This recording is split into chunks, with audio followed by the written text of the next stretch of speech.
Child abuse is very difficult for people to want to talk about, and especially to hear about. Child abuse is something that again, children face on a daily basis, even within our county. Kids are our future, and unless we protect them and see that they have a future, then this community doesn't have a bright future.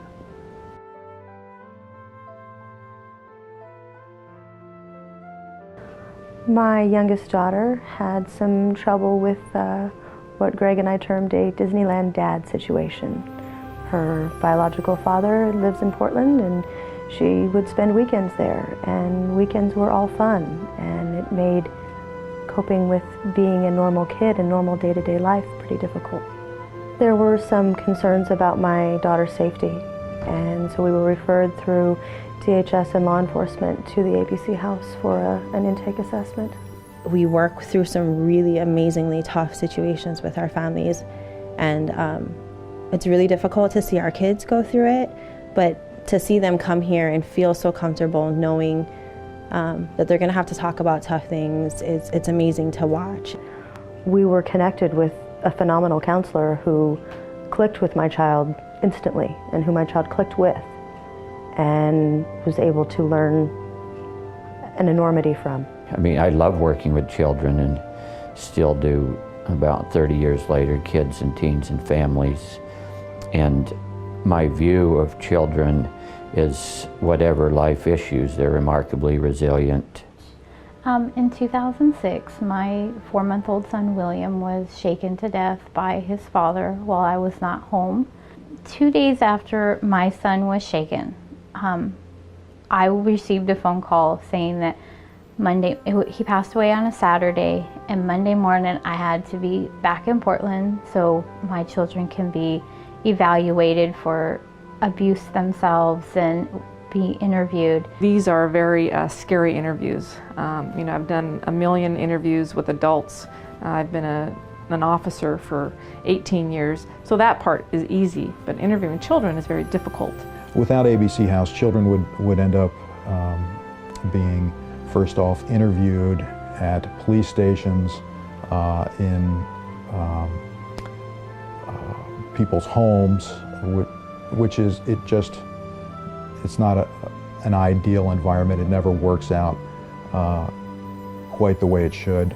And so having the supports of the ABC House can keep little parts of your life intact, so you can keep moving on with everything that's going on in your situation. It's a place that they can come to that they know is gonna be safe for them. It's really family friendly.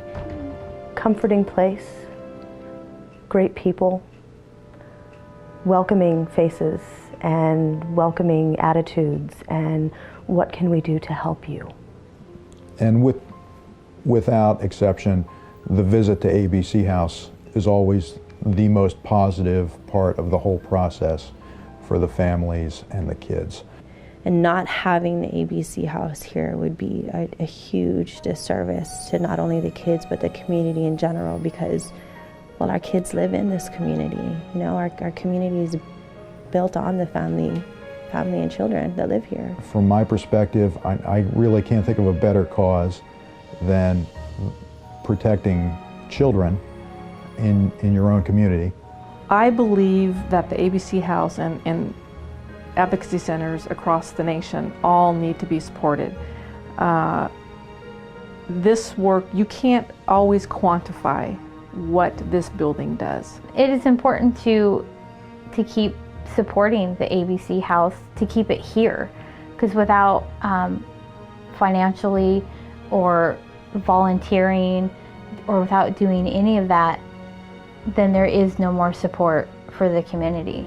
It may be kind of a cliche to say, but it's really important that people recognize that there are a lot of kids in our community that need a lot of help and support. There are a lot of kids in our community who face traumatic, abusive situations every single day. And the ABC House is such an integral part of helping our families work through that situation. I cannot say enough for how much you people have done for my daughter. You have taken her from a child who didn't understand how to deal with life with a parent who was dealing with a co-parenting situation that I didn't understand and I didn't know how to deal with. And taught us both how to cope and how to move forward. Donating to this facility or funding this facility should be a top priority for people who live in Lynn and Benton counties.